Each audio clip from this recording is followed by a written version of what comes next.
Hi, I'd like to talk to you about dysfunctional board meetings and dysfunctional top team meetings for a moment.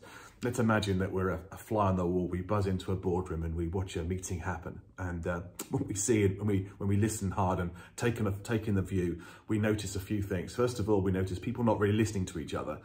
Someone's talking, others are note taking or typing. There's not much listening going on. When they do start talking, it's a lot of arguments about resources. You know, how much money are you going to have versus how much money am I going to have?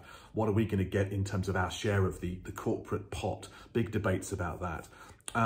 You notice that somebody presents something that really does their department a lot of good, but doesn't feel great for everyone else. So you may have some kind of ludicrous proposals on performance management or ludicrous bonus proposals or a crazy amounts of spend on IT strategy that everyone argues about. And what you have is a lot of disquiet and unpleasantness in the room. And then interestingly enough, when everyone leaves the room and goes back, they go back to their departments and they moan about it. And they moan about the quality of the meeting and the colleagues and this general dysfunction of it. Now that's an extreme example, and I'm sure that's not like your board meeting, but you know, you may spot trends in that. Let's come back a little bit from that and ask ourselves a couple of fundamental questions. And I want to frame this with this word loyalty.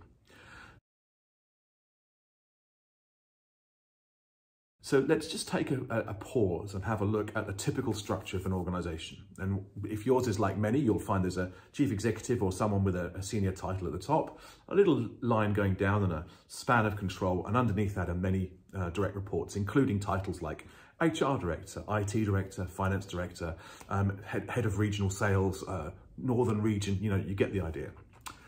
How do those people get there? Well, if in many cases, not exclusively, they've been promoted through their experience. So, you know, the salesperson has been promoted until they now become head of sales. The finance director started off in a fairly junior position somewhere and has gradually been promoted. Likewise, HR and marketing. So you get a whole bunch of people in a boardroom who are experts of their profession, and indeed guardians of it. They love their profession, they're very proud of it. They will have departmental meetings with their colleagues as part of their departmental function. There's a really important question here, which turns up when we work with senior leadership teams, which is, as you walk into the boardroom, where's your mindset? Do you see your mindset as, my job here is to protect my department, to represent my department against the others? Is that the mindset? And what our experience of dysfunctional boardrooms is that's commonly one of the things that drives poor listening, arguments over resources, and the things I described at the beginning of this session. This kind of sense that my job is to manage and to look out for my own.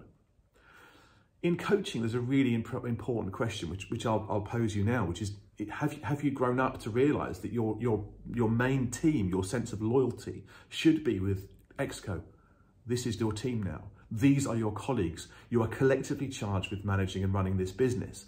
And the decisions and the conversations you have need to have a business context, not a departmental one. And it's an interesting view that for many of the dysfunctional things we observe in coaching and in working with leadership teams, that commonly people walk into the leadership team with a mindset that's departmental, not holistic. And therefore, just as a challenge and a thought for you is, as you walk into the boardroom, where is your loyalty? Are you listening well enough? Are you complaining about your colleagues? Are you making suggestions that don't do the company any good? Or are you thinking, these are my colleagues, I need to trust them, I need to work really well with them, because together we have the biggest challenge of all, which is, are we managing this business well and adding value for our stakeholders? Oh, and by the way, everyone's watching you. So that's the thought for today. What's your mindset when you enter the boardroom? I hope that's given you something to think about. There'll be more on this subject on another one of these. Bye for now.